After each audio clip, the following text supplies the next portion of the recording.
You think you know about angels, all white robes, halos, and harps, right?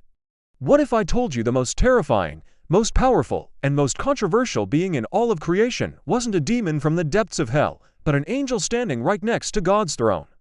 Get ready, because today we're pulling back the celestial curtain to reveal the story of Samael, the darkest angel God ever created.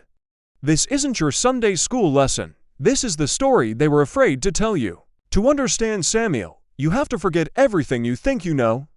We're not talking about a fallen angel like Lucifer. We're talking about an angel who is still very much in God's service, carrying out duties that would make even the devil himself flinch. The name Samael translates to venom of God or poison of God. Why would an angel have such a terrifying name? Because his job description is unlike any other. He is the angel of death, the accuser, the seducer, and the destroyer, all rolled into one complex and frightening figure. Let's dive into the ancient texts, specifically the Talmud and Kabbalistic lore, where Samael truly comes to life. He's not just a minor character, he's a major player in the cosmic drama. The lore describes him as having 12 wings, more than any other angel, and a presence so fearsome that it's said he's covered in eyes, constantly watching, constantly judging. In these writings, Samael isn't simply a bringer of death, he is death itself. When your time is up, it's Samael who comes to collect your soul. It's said he holds a cup of poison, and with a single drop, he severs the soul from the body. It's a chilling image, isn't it? An agent of God whose very purpose is to enact the final, inevitable judgment. But here's where it gets really controversial. Some ancient texts suggest Samael was the serpent in the Garden of Eden. Yes, you heard that right. Not Lucifer, not a generic snake, but Samael. In this version of the story, he didn't act out of rebellion against God. Instead, he was testing humanity's loyalty on God's orders. Think about that for a second. The fall of man, the original sin that has defined human history, might have been a divine test orchestrated by God and carried out by his most fearsome angel. This flips the entire narrative of good versus evil on its head. It suggests that the lines are far blurrier than we've been led to believe. Was Adam and Eve's choice a failure, or was it the intended outcome of a cosmic experiment? The controversy doesn't stop there. Samael's relationship with Lilith is another explosive topic. For those who don't know, Lilith, in some traditions, was Adam's first wife, created as his equal. She refused to be subservient to Adam and fled the Garden of Eden. And who did she meet in her exile? Samael. They became partners, a dark celestial power couple. Together, they are said to have spawned legions of demonic offspring, ruling over their own domain. This makes Samael not just an angel of God, but also a king of demons, a ruler in the shadow world. How can one being serve both God and rule a demonic realm? This paradox is at the heart of Samael's mystery. He exists in the space between light and dark, a figure of terrifying duality. This duality is key. Unlike Lucifer, who rebelled and was cast out, Samael remains in heaven. He has a seat at the divine council. He is God's prosecutor, his accuser. In the book of Job, we see a figure called the Satan, which in Hebrew simply means the accuser or the adversary. This figure walks among the angels and converses with God. Many scholars believe this Satan is not Lucifer, but is in fact Samael. His role is to point out humanity's flaws, to argue against us in the heavenly court. He's the celestial district attorney, whose job is to test our faith and expose our weaknesses. God allows this. In fact, God encourages it. It's a necessary part of the divine plan, a cosmic system of checks and balances. We need an accuser to challenge us, to force us to be better. Think about the implications.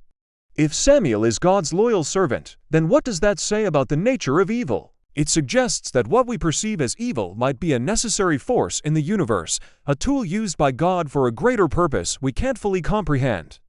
The pain, the suffering, the temptations we face, perhaps, they are all orchestrated tests, designed by God and administered by Samael, to forge our souls in fire. This is a challenging, almost heretical idea for many. It forces us to question our black and white understanding of morality. Maybe the venom of God isn't a force for pure destruction, but a bitter medicine that is ultimately for our own good, pushing us towards spiritual growth. Let's look at another famous story, the binding of Isaac. Abraham is commanded by God to sacrifice his beloved son. It's a brutal test of faith. Some interpretations say that it was Samael who was relentlessly whispering in Abraham's ear, trying to dissuade him, tempting him to disobey God. He argued that God would never ask for such a thing, that it was a cruel and unjust command. At the same time, other versions say Samael was also trying to stop Isaac from going along with it, creating obstacles in their path to the mountain. Why? Because as the accuser, his job is to test faith from all angles.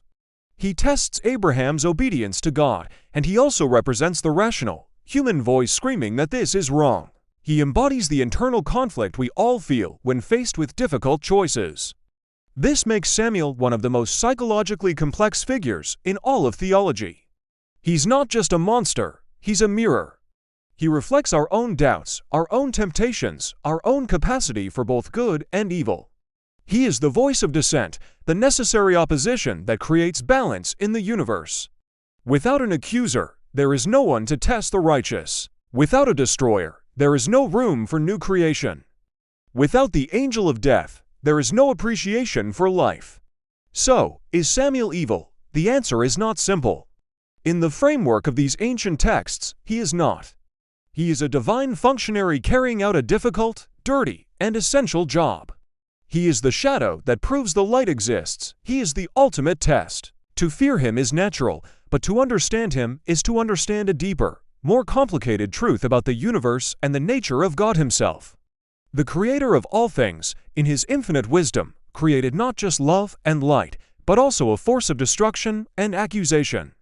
Perhaps the lesson of Samael is that we cannot have one without the other. What do you think?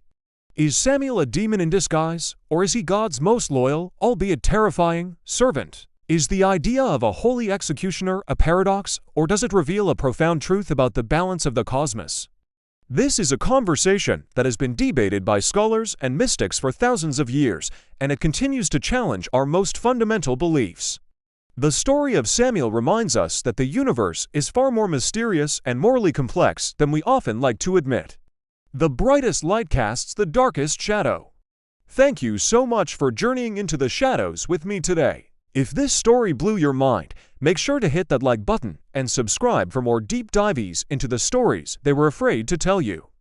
Drop your thoughts on Samael in the comments below. I can't wait to read them. Until next time, stay curious.